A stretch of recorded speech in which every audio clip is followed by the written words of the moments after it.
অনেকে ঘরে একা একা থাকেন, দরজা বন্ধ করে থাকেন, থাকেন না একা একা। এই জায়গায় আপনি রান খুইলা এমনি ইচ্ছাকৃত ভাবে বসে থাকবেন, রান খুইলা মানে লজ্জা, যেই জায়গা সতর ঢাকা ফরজ এই সতর খুইলে এমনি বসে রয়েছে, কেউ কিন্তু দেখে না, দরজা লাগানো। এটা ঠিক হবে কিনা আগে হাদিস শুনি, দেই ঠিক হয় কিনা। আবু দাউদ শরীফ 4017 নম্বর হাদিস। এই হাদিসের মধ্যে আসছে নবীজির এক সাহাবা নাম বাহাস ইবনে হাকিম, উনি ওনার বাবা থেকে, ওনার বাবা ওনার দাদা থেকে হাদিস বর্ণনা করেন। উনি বলেন আওরাতুনা মা নাক্তি মিনহা ওয়া মা নাযাত ইয়া রাসূলুল্লাহ, হুজুর আমাদের যে জিনিসগুলা ঢেকে রাখবো কতটুকু ঢেকে রাখতে পারবো, কতটুকু আমরা ঢেকে রাখবো না।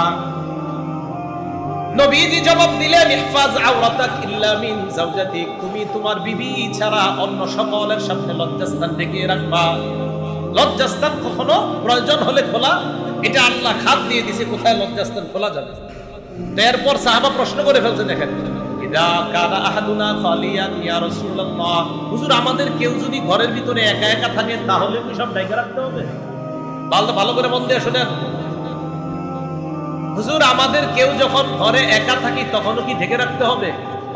নবীজি বললেন আল্লাহু আহাক্কু আইয়ুস্তাহিয়া মিনহু মিনান নাস, ঘরের মধ্যে কেউ নাই, আল্লাহ তোমাকে দেখতাছে, আল্লাহকে মানুষের চাইতে বেশি লজ্জা পাওয়া দরকার।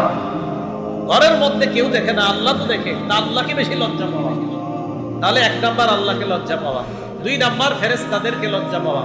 সূরা ইনফিতরের 10, 11, 12 নাম্বার আয়াত আল্লাহ বলেন ওয়া ইন্না আলাইকুম লাহাফিজিন কিরামান কাতিবিনা ইয়ালামুনা মা তাফআলুন, তোমাদের উপর সংরক্ষণকারী ফেরেশতারা আছে, কিরামান কাতিবিন সম্মানিত লেখকগণ, ইয়ালামুনা মা তাফআলুন, তোমরা যা করো তারা জানে।